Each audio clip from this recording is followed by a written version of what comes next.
અમદાવાદના ચંડોળા તળાવનો ઐતિહાસિક ઇતિહાસ રહેલો છે, પરંતુ 14 વર્ષના અરસામાં ચંડોળાની સ્થિતિ એવી બદલાઈ ગઈ કે અમદાવાદનું શાન ગણાતું ચંડોળા તળાવ ગંદકીથી ખદબદવા લાગ્યું। ગુંડા તત્વો અને ઘૂસણખોરોએ એવી તો ઘૂસણખોરી કરી દીધી કે ચંડોળા તળાવ ગુંડા તત્વોનો અડ્ડો બની ગયું। ત્યારે કોના પાપે ચંડોળા તળાવ બની ગયું મિની બાંગ્લાદેશ? જોઈએ આ અહેવાલમાં।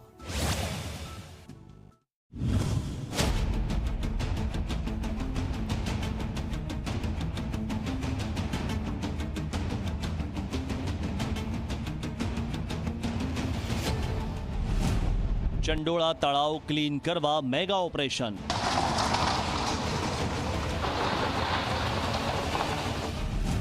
ઐતિહાસિક તળાવની કેવી રીતે બદલાઈ સુરત?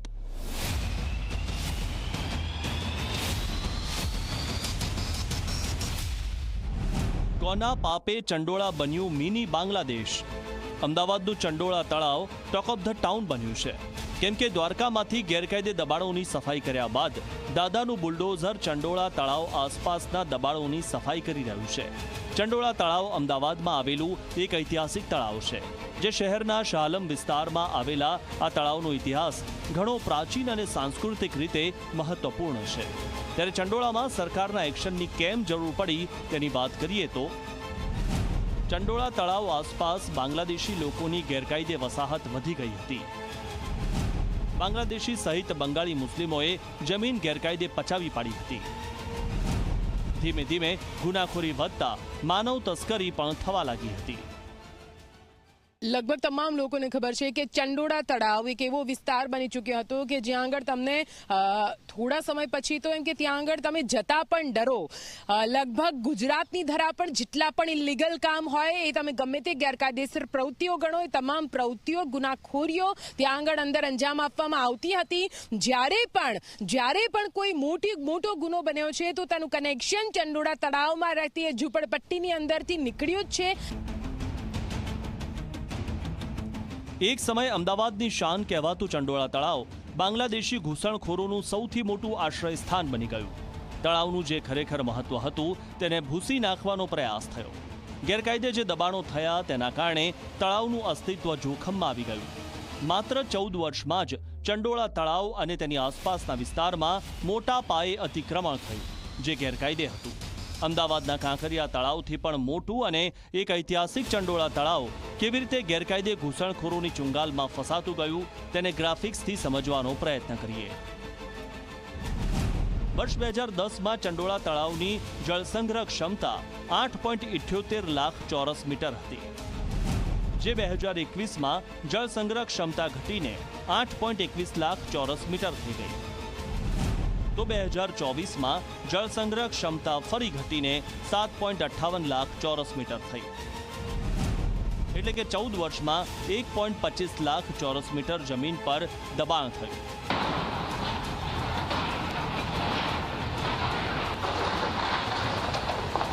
ઘૂસણખોરોનું ઘર બનેલા ચંડોળા તળાવ પર વર્ષોથી ઘૂસણખોરી થતી રહી છે, અને જે રીતે ગેરકાયદે લોકો ઘૂસી ગયા હતા તેને દૂર કરવા માટે દાદાના બુલડોઝરની એક્શન સ્ટ્રાઇક જરૂરી બની ગઈ હતી।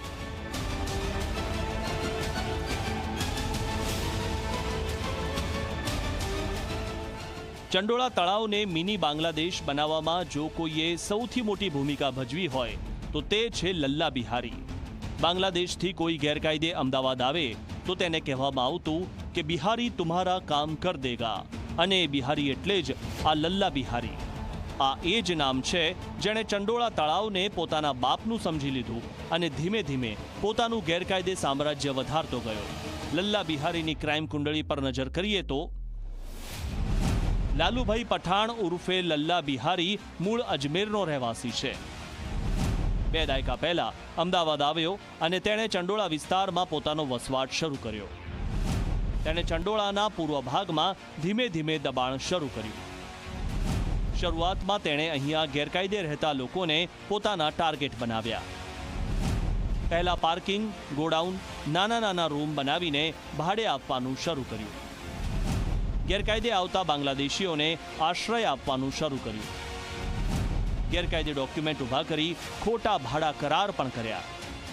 કાળા કામો કરીને લલ્લા બિહારીએ કરોડો રૂપિયા ભેગા કર્યા છે અને આ જ પૈસાથી તેણે ચંડોળા તળાવ પાસે આલિશાન ફાર્મ હાઉસ પણ બનાવ્યું. પરંતુ દાદાનું બુલડોઝર એવું તે ફર્યું કે લલ્લા બિહારીના 2 દાયકાના સામ્રાજ્યનો 45 મિનિટમાં જ અંત આવી ગયો.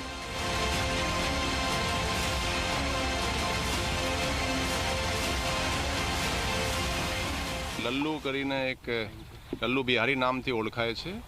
એના તમે જુઓ કેવી રીતે એન્ક્રોચમેન્ટ એને કર્યા છે. એને ઘણી બધી દુકાનો બનાવી લીધી, મકાનો જુઓ. અહીંયા એને 200થી વધારે તો ઓટો રિક્ષાઓ એ રાખતા હતા, ભાડા ઉપર આપતા હતા.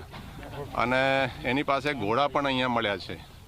તો એની પ્રવૃત્તિ આવી હતી કે લોકોને ખોટા રેન્ટ એગ્રીમેન્ટ બનાવી અને એ લોકોના જે આધારના જે આપવાનું બનાવવાનું જે કાર્યવાહી છે એમાં મદદ કરતા હતા. તો એના વિરુદ્ધ આપણે FIR આજે ક્રાઇમ બ્રાન્ચમાં દાખલ કરી છે. જે ચંડોળા તળાવ અમદાવાદ શહેરનું શાન બનવું જોઈએ એ તંત્રના પાપે ગેરકાયદે ઘૂસણખોરોનું ઘર બની ગયું છે. છેલ્લા 10થી પણ વધુ વર્ષથી ચંડોળા આસપાસ દબાણો થઈ રહ્યા હતા. આ દબાણોને અટકાવવાનું કામ અમદાવાદ મનપા અને તેના એસ્ટેટ વિભાગનું છે.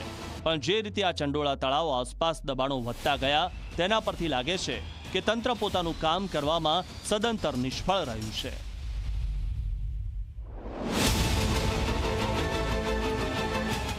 અને સરકારની જમીન હોય, કલેક્ટરશ્રી અને કોર્પોરેશન એનો રેખદેખ કરતા હોય છે.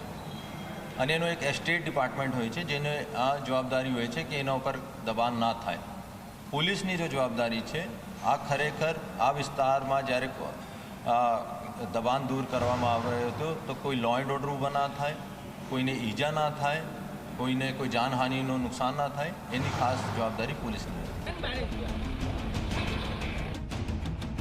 ચંડોળા આસપાસના ગેરકાયદે દબાણોએ તળાવની જૈવ વિવિધતા અને પાણીની ગુણવત્તાને ભારે નુકસાન પહોંચાડ્યું છે. જે તળાવ શહેરની શાન હતું તે અતિક્રમણની આગોશમાં એવી રીતે જકડાઈ ગયું કે અસામાજિક પ્રવૃત્તિઓનો અડ્ડો બની ગયું. ત્યારે ચંડોળા તળાવની શાન ફરી પાછી લાવવા માટે દાદાનું બુલડોઝર ધમધમી રહ્યું છે. Bureau report, Zee media.